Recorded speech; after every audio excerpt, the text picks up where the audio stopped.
everyone, welcome to my YouTube channel where we do painting tutorials. In the last one we did a little winter wonderland and I realized we hadn't done any autumn paintings this year. So as you can tell by the thumbnail, that's what we are doing today.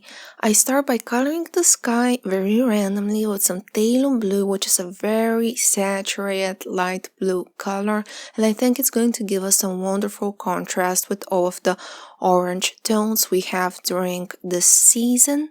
So I colored the entirety of the sky and between all of the foliage. Then I take my watercolor brush and I blend using a little swirl motion. That basically means I go in tiny circles. I go around the trees, leaving them blank for now, because if I go on top with blue, then I won't be able to paint them with yellows and oranges, because yellows and oranges are brighter than the blue.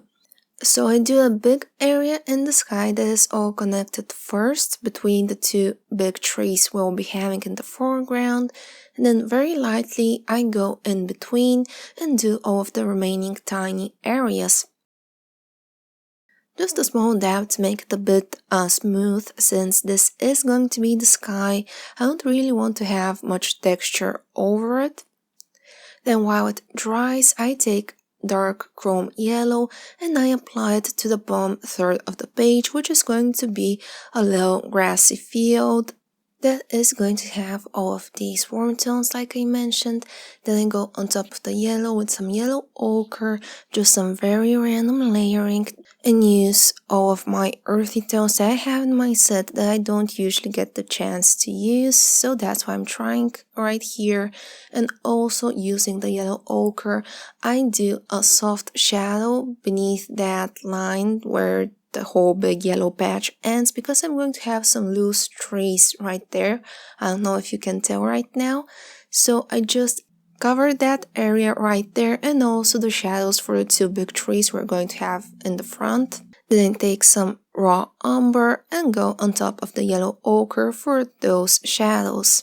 Another earthy tone I had in my set is Venetian red, which is this rust-like color. It looks a bit like bricks and I thought it would be perfect for this, so I just add some very light hints of it to get a very interesting color once I activate this and blend it out. Then since we've used a lot of oranges right here to underline all of those shadows, I'm using some ultramarine blue. It's going to cancel out the orange in the areas where I want the shadows to be and give us a very nice soft brown color. So I go beneath all of the trees with it, the ones I'm going to have further up in the distance and the two big ones. I take some cadmium orange and go on top of the blue just to make sure I get that nice dark brown color that I want. I'm using ultramarine and not the phthalo blue I used for the sky, because I'm scared that since I used a dark yellow in the beginning, I used dark chrome yellow, if I were to go with something very saturated with phthalo blue, like phthalo blue, it would make some sort of a icky green, whereas ultramarine has a slightly lavender tone to it, and it's going to also neutralize that whole yellow undertone we did. I hope that made sense, since yellow and purple are opposites to each other, and blue and orange, I believe these tones are going to work best. So I start blending from light to dark, so from the bottom upwards, because the bottom is very yellow, and upwards we have our shadows. So I just go left to right to left, and I leave everything to blend on its own. Then while it dries, again I take my dark chrome yellow and I do a base layer for all of the foliage on the two trees we're going to have in front. I'm going to leave the background trees blank for now, because if I were to paint the background trees first, I would be painting on top of the trees in front, which are going to be brighter, and then I would not be able to paint the trees in front, because I cannot paint a lighter layer on top of a darker one. That's just how watercolor pencils and watercolors work. You cannot paint light over dark. You can always darken something up, but you cannot really make it lighter. So for that reason, I'm going to paint the front trees first, which are going to be the lightest, and then I'm going to paint in between them the ones in the background. It's all going to make sense in a couple of minutes, I promise. So I just take my cadmium orange and I go on the bottom left sides of all of the branches and all of the leaves. Because sunlight is coming from the top right, shadow goes to the bottom left. Then I take my Helio Blue Reddish, which is my darkest blue, and I put it on top of the cadmium orange to make a nice shadow color for the shadow area. I take my watercolor brush and again I blend from light to dark, so from the dark yellow towards the cadmium orange and the dark blue.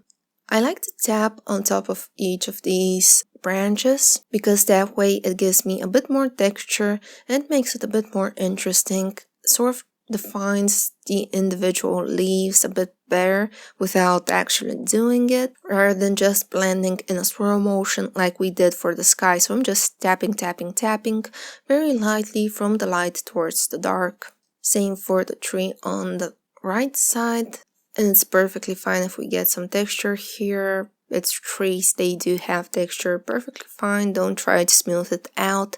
While it dries, I take some brown, some orange, and some blue, and I darken up the shadows beneath them because they ended up a bit too light for my liking, so yeah, I just go quickly over it. And while it dries, like I said, now I'm going to paint the trees in between those in the background.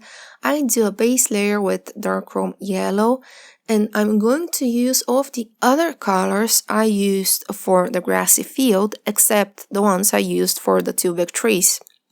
That way, I'm going to make the big trees pop on the background, even though it's all yellows and oranges, but since it's different tones, you'll be able to see them a bit better. So for the big trees, we used dark chrome yellow for the base, Helio Blue Reddish, and some cadmium orange.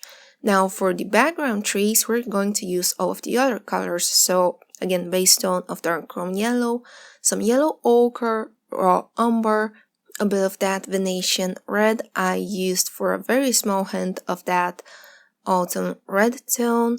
I use a bit of blue for definition, that same ultramarine blue, and then again I go over them with a tapping motion. It's perfectly fine if you paint over the two big tree trunks we're gonna have in the front because they're going to be black, so it doesn't really matter at this point. Just lightly tap, perfectly fine if we have some texture there. Then I take my black, I have sharpened to a very fine point, and I do all of the tree branches. They're connecting that foliage with it, just doing tiny lines following my initial sketch.